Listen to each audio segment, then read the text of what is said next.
আপনারা দেখতে পাচ্ছেন এই চন্দ্রপুর অঞ্চলে যে আফসার মধ্যে যে শাসক দলের যে প্রধান ছিল,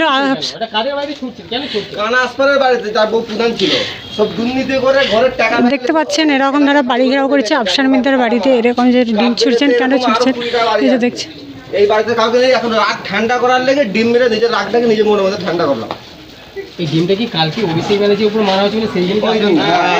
ওই ডিম যেখানে যেখানে টিএমসির দুর্নীতি নিতে করে দেখবো সেখানে সেখানে তোকে ডিম মারবো। দাদা আপনারা আজকে এইরকম করে বাড়ির সামনে কি করছেন এগুলো?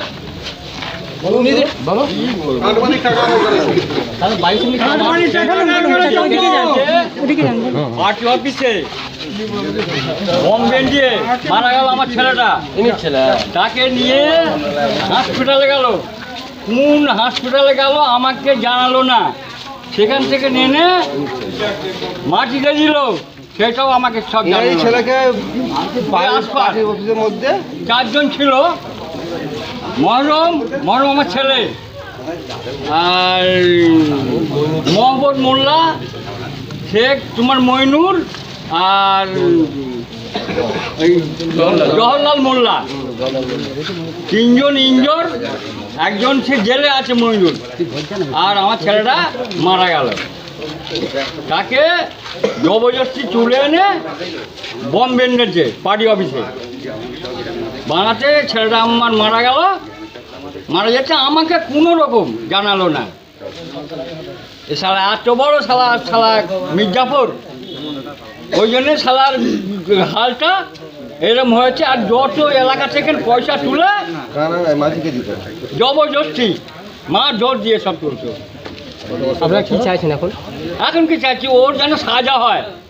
আমি তো যাবজ্জীবন যেন জেল হয়। আমি তো কেস করেছি হাইকোর্টে, হাইকোর্ট থেকে এনআইএ হয়েছে, এনআইএ সেখানে সব তদন্ত হচ্ছে। আমি চাই ওর সাজা যেন হয়, তাহলে এলাকার মানুষ শান্তি পাবে, তাহলে আর কোনো অশান্তি হবে না। দাদা কিসের জন্য আজকে এই বাড়ির সামনে এসেছেন?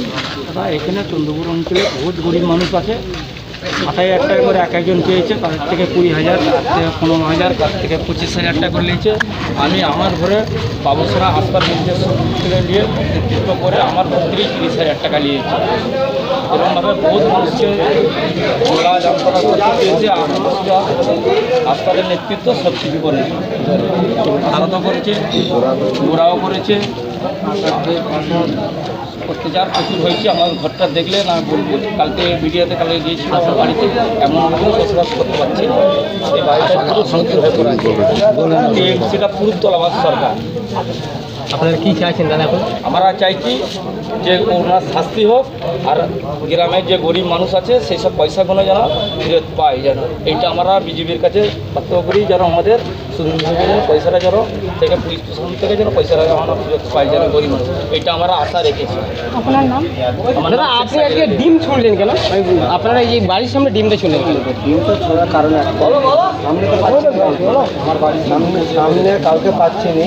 কালকে যেহেতু অভিষেক ব্যানার্জিকে ডিম ছুঁড়ে আক্রমণ করা হয়েছে, তার পরিপ্রেক্ষিতে আমার একটু মনে শান্তি কামনা মেটাবার জন্য রাগকে ঠান্ডা করার লেগে কানা আসপারমিটার বাড়িতে ডিম মারলাম। সামনে তো পাচ্ছি না, কী করবো? যথাযথ প্রশাসনের আস্থা আছে। আসপারমিটা কী করেছে দাদা? আসপার এমন কোনো কাজ নিয়ে যেতে পারে না, দুর্নীতি থেকে নিয়ে একটা নিয়ে যাচ্ছে। বহু ওনার গোপন তথ্য আছে যেগুলো বলা যাবে না মিডিয়ার সামনে থেকে, ঠিক আছে? শুধু টাকা নেই, আরও দুর্নীতির মধ্যে যুক্ত আছে। আর সব থেকে হেড লিডার হচ্ছে চোর নির্মল মাঝি, উনি বিধায়ক ছিল টিএমসি, যেটা এখন নেই। তার নেতৃত্বে কিন্তু পুরো অঞ্চলটাকে আগুন ধরিয়ে রেখেছে। একমাত্র বিধায়ক হচ্ছে চোর নির্মল মাঝি। ও শাস্তি আর আফসার মির্জা আর আমাদের গ্রামে একজন আছে বাবু, এরা বিরাট ছিল জোর জবরদস্তি টাকা যদি বলেছে যে টাকা এই টাকা দিতে হবে না, টাকা তাদের ঘর থেকে তারা নিজের অ্যাকাউন্টে থেকে ফোন থেকে টাকা নিয়ে টাকা জোর জবরদস্তি। যেই নারীরা দেয়নি, যেই মেয়েরা দেন, তাদের মেয়েদের উপরে মারধর করেছে। গ্রামে আসাদ সবাই চার্জের পর্যন্ত চুরি করেছে। কার টোটো গরিব মানুষ টোটো চার্জে টোটো গাড়ি চুরি করেছে, চুরি করেছে বাবু না। তো অবিলম্বে এদের করে গ্রেফতার করা হোক, অ্যারেস্ট করা হোক, ঠিক আছে? যত গরিব মানুষের টাকাগুলো নিয়ে বউ বাজারে দোকানটা করে বসে